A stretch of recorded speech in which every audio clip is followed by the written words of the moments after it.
Imagínate esto, tío. Te levantas por la mañana sintiéndote un poco cansado, nada raro, ¿no? Pues a las 12 del mediodía te sale sangre por la nariz, por los oídos y a medianoche ya estás muerto. Así, sin más. En 1918 esto le pasó a millones de personas sanas, pobres. No fue una guerra, no fue una bomba. Fue un virus tan pequeño que ni se veía con los microscopios de la época, y mató a más gente que las dos guerras mundiales juntas. Antes de flipar con esta historia, dale al botón de suscribirte, que en este canal contamos la historia como nunca te la han contado. Y ahora sí, vámonos al lío, verano de 1918. Europa entera lleva 4 años metida en la trinchera más grande y más asquerosa de la historia. La Primera Guerra Mundial se está comiendo una generación entera de chavales, y en las trincheras de Francia soldados franceses, alemanes, todos ingleses, americanos, todos apiñados, todos sucios, todos agotados, durmiendo unos encima de otros como sardinas en lata y ahí, en medio de ese caos, empieza a pasar algo raro. Los médicos militares apuntan en sus informes que hay soldados que caen enfermos de repente. Fiebre tesima, dolores de cabeza que parten el cráneo y una tos que no para. Al principio nadie le da mucha importancia. Será un catarro fuerte, piensan. Total, en la guerra hay cosas peores de las que preocuparse, ¿no? Pues no, chavales. Esto no era un catarro.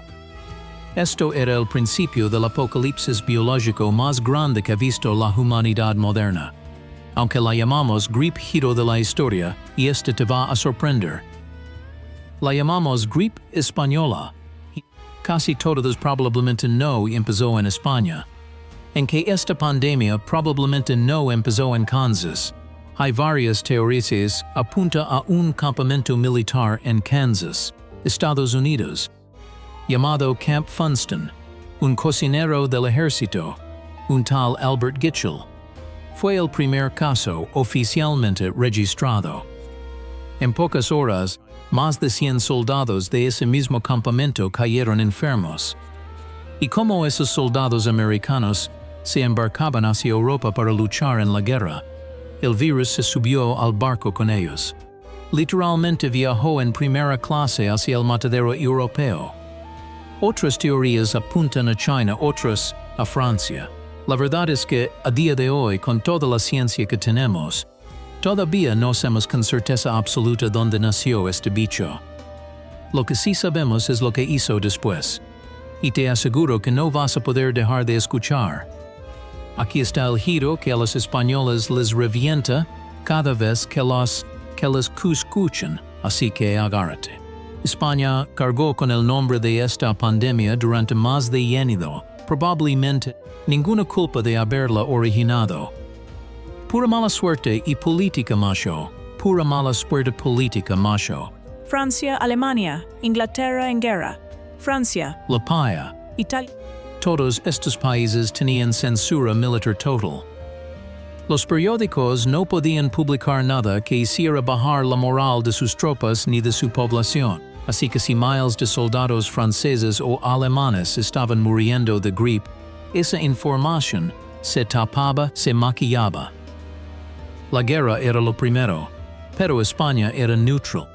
No estaba metida en el fregado de la Primera Guerra.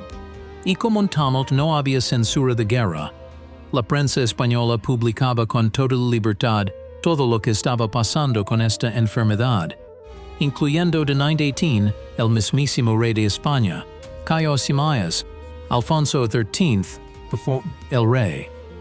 En su propio palacio, los periódicos internacionales, hambrientos de noticias sobre esta misteriosa enfermedad, empezaron a citar constantemente a la prensa española, porque era la única que hablaba abiertamente del tema. Y claro, la gente de fuera empezó a pensar, esto debe ser cosa de España, mira cuánto hablan de ello.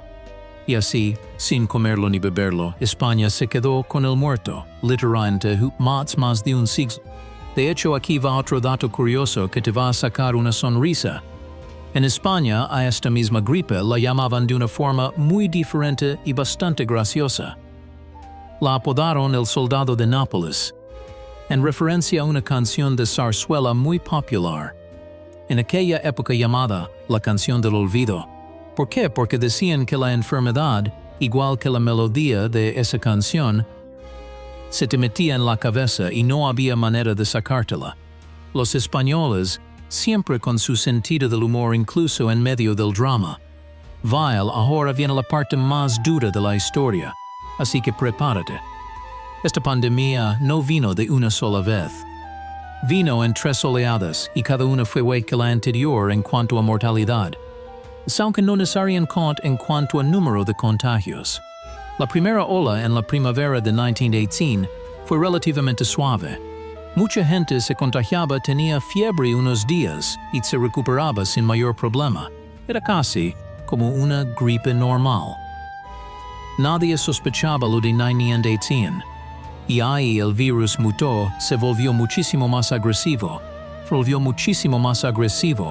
y desató la segunda ola, la más mortífera.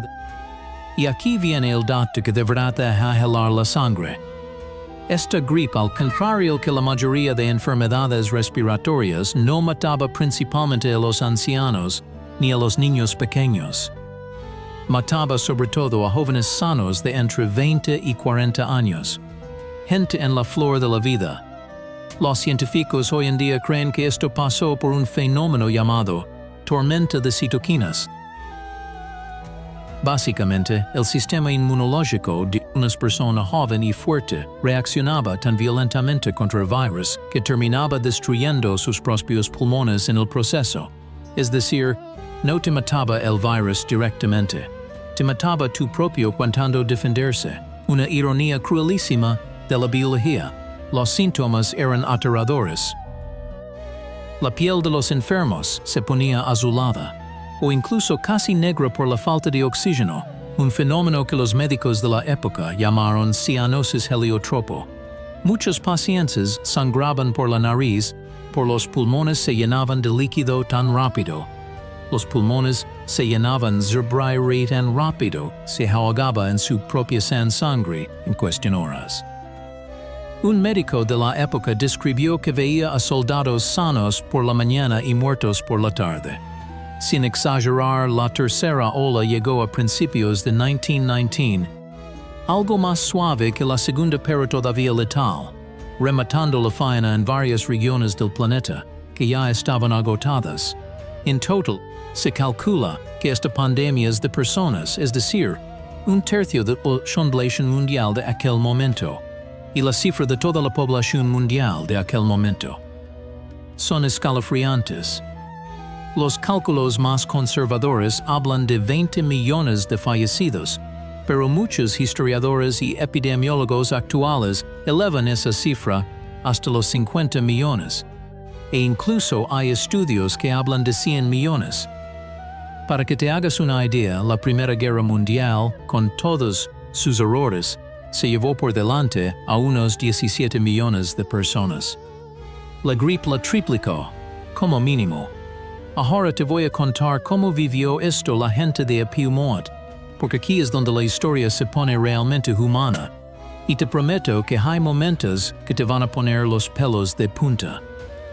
En Filadelfia, Estados Unidos, las autoridades cometieron uno de los errores más trágicos de la pandemia. A finales de septiembre de 1918, con el virus ya circulando y matando gente, decidieron entonar igualmente un desfile masivo para recaudar fondos para la guerra. Más de 200,000 personas se juntaron codo con codo en las calles. 10 días después, la ciudad estaba colapsada, los hospitales desbordados, las morgues sin sitio para tantos cadáveres, y camiones recogiendo cuerpos casa por casa como si fuera una película de terror. En pocas semanas, murieron más de 12,000 personas solo en esa ciudad. En Madrid y en Zaragoza, las calles se vaciaron. La gente tenía tanto miedo que dejó de ir a trabajar. Cerraron los teatros, las plazas de toros. Hasta las iglesias suspendieron las misas. Se veía a la gente caminando por la calle con pañuelos empapados, en desinfectante cubriéndose la boca. Los tranvías circulaban casi vacíos. España entera. Un país de unos 20 millones de habitantes en aquella época perdió a unas 300,000 personas por esta enfermedad. Y aquí va una historia que a mí personalmente me encoge el corazón. En Alaska y en pueblos remotos de comunidades inuit, la gripe llegó con los barcos de suministros y arrasó pueblos enteros en cuestión de días. Hay relatos de exploradores que llegaban a escafas llenas por y encontraban las casas llenas de cadáveres, sin un solo superviviente asentaba pasado. Familias enteras borradas del mapa en menos de una semana. Pero en medio de tanta oscuridad, también hubo luz y mucha. Miles de enfermeras, muchas de ellas jovencísimas, trabajaron sin descanso, sin apenas equipo de protección. Sabiendo podía contagiarlas tu quien podía contagiarlas a ellas también. Muchas de estas mujeres murieron cuidando a desconocidos. En varias ciudades, voluntarios civiles, gente normal, gracas en mascarillas de tela a mano y las repartían gratis por los barrios. No había redes sociales, no había información fiable.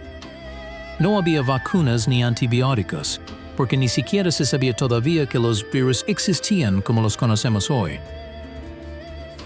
La ciencia de la época pensaba que esta enfermedad la causaba una bacteria. Se equivocaban. Y aún así, con las manos casi vacías, esta gente luchó con todo lo que tenía. Para el verano de 1919, la pandemia empezó a apagar. No fue por ninguna vacuna milagrosa, ni por ningún tratamiento revolucionario. Simplemente, el virus fue perdiendo fuerza con el tiempo. Y una gran parte de la población mundial ya había sido infectada y había desarrollado cierta inmunidad humana brutal. Y aquí va el final, el que de verdad te va a dejar pensando. Durante décadas, y fue prácticamente borrada de los libros de historia. Parece mentir a más gente, ¿verdad? Un evento mató a más gente que la propia guerra mundial. Y sin embargo, en la memoria colectiva quedó eclipsado casi por completo por la Primera Guerra Mundial. ¿Por qué? Los historiadores creen que fue por pura vergüenza y trauma colectivo. La gente de aquella generación quería pasar página, olvidar, seguir con sus vidas, y esta enfermedad no encajaba en las narrativas heroicas de la guerra. No había batallas que contar, no había medallas que repartir. Solo había muerte silenciosa y eso, curiosamente, es más difícil de recordar que una batalla gloriosa. No fue hasta décadas después, con el avance de la ciencia y sobre todo tras vivipas recientes en el siglo XXI, que el mundo volvió a mirar hacia 1917 con la atención que merecía. Y si soy sincero, cuando el mundo entero vivió aquella pandemia global hace pocos años, muchísimos científicos e historiadores volvieron corriendo a estudiar la gripe de 1918 para entender patrones. ¿Cómo se comportan las oleadas? ¿Por qué funcionan las mascarillas? ¿Por qué el distanciamiento social salva vidas? La historia, macho, siempre tiene algo que, aunque a veces tardemos 100 años en escuchar. Hoy en día, gracias a los avances de la ciencia moderna, los investigadores han conseguido fragmentos del virus original de 19 de tejido, conservado de víctimas, entre ellas el cuerpo de una mujer enterrada en el permafrost de Alaska. Gracias a eso sabemos que era un virus de tipo H1N1 y ese conocimiento nos ha ayudado a prepararnos mejor para futuras pandemias. Así que la próxima vez que alguien te diga Gripe Española, ya sabes la verdad. Un virus que probablemente nunca nació en España, bautizado injustamente por culpa de la censura de guerra, que se llevó por delante a decenas de millones de personas jóvenes sanas y que durante casi un siglo fue silenciado por la vergüenza y el olvido colectivo y sobrado. Una historia de errores, de injusticias, de héroes anónimos y sobre todo una historia que todavía hoy, más de 100 años después, sigue teniendo mucho que enseñarnos. Si te ha flipado esta historia tanto como a mí contártela, ya sabes lo que toca. Dale like, suscríbete al canal y cuéntame en los comentarios qué otra historia oscura de la humanidad quieres que contemos en el próximo video. Nos vemos en el siguiente, chavales.